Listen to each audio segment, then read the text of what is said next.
Balm मार्गी मतलब वामाचार जो है, वामाचार में पंचमकार की पद्धति दी हुई है।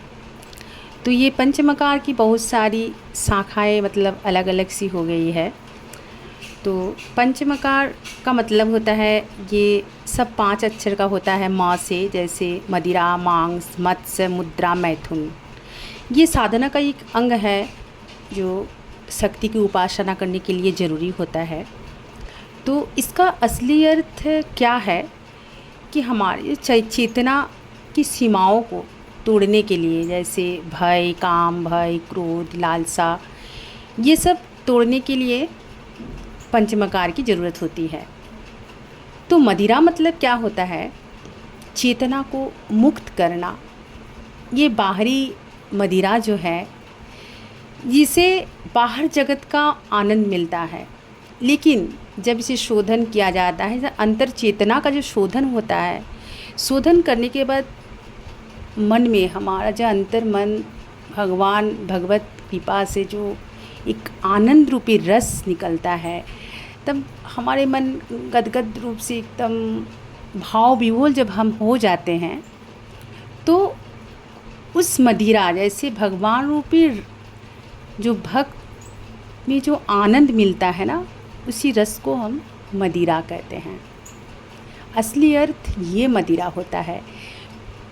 कभी कभी आप देखे होंगे कि भगवान में लीन होने के बाद उनका भक्ति करने के बाद एक नशा नशा सा छाई रहता है। ये उसी का नशा है, उस मदिरा का। और मांस मतलब भौतिक लालसा पर विजय पाना, इसका असली अर्थ होता है। मत्स्य जीवन की गति को समझना कि मेरा जीवन का गति क्या है, क्या करना है। मुद्रा योगिक क्रियाएं, जिसे ऊर्जा प्रवाह होती है। और मैथुन होता है ऊर्जा का संयोजन करना।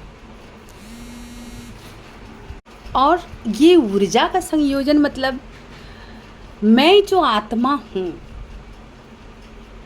ये परम आत्मा से मिलने का, आत्मा से परमात्मा का मिलन को असली मैथुन बोला जाता है। ये नहीं कि मनुष्य ये शरीर का भोग से नहीं होता है। मैथुन अपने अंदर होता है, अपना ऊर्जा का संयोजन करना होता है, व्यय नहीं, स्खलन नहीं। शरीर का भोग से कभी विजय प्राप्त किसी और शरीर से नहीं हो सकता। आप स्वयं आए हो इस संसार में, आपको स्वयं ही विजय प्राप्त करना है। उस परमात्मा की ओर आप स्वयं जा सकते हैं। आप किसी को साथ नहीं ले जा सकते, ना आप किसी के साथ जा सकते हैं। ये पथ अकेले चलना है और भगवान साथ में होते हैं। मुझे यही कहना था कि ऐसे आजकल साधिकाएँ बहुत, इसमें शोषण हो रहा है, तो इस शोषण से बच कर रहे, अपना साधना जो होती है इसका व्यय ना करे किसी और साधक के साथ। ये अपना खुद का होता है।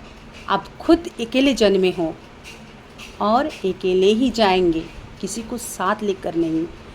तो आपका परमात्मा ही स्वयं आपके लिए है और आप खुद ही विजय प्राप्त कर सकते हो। जय माता दी।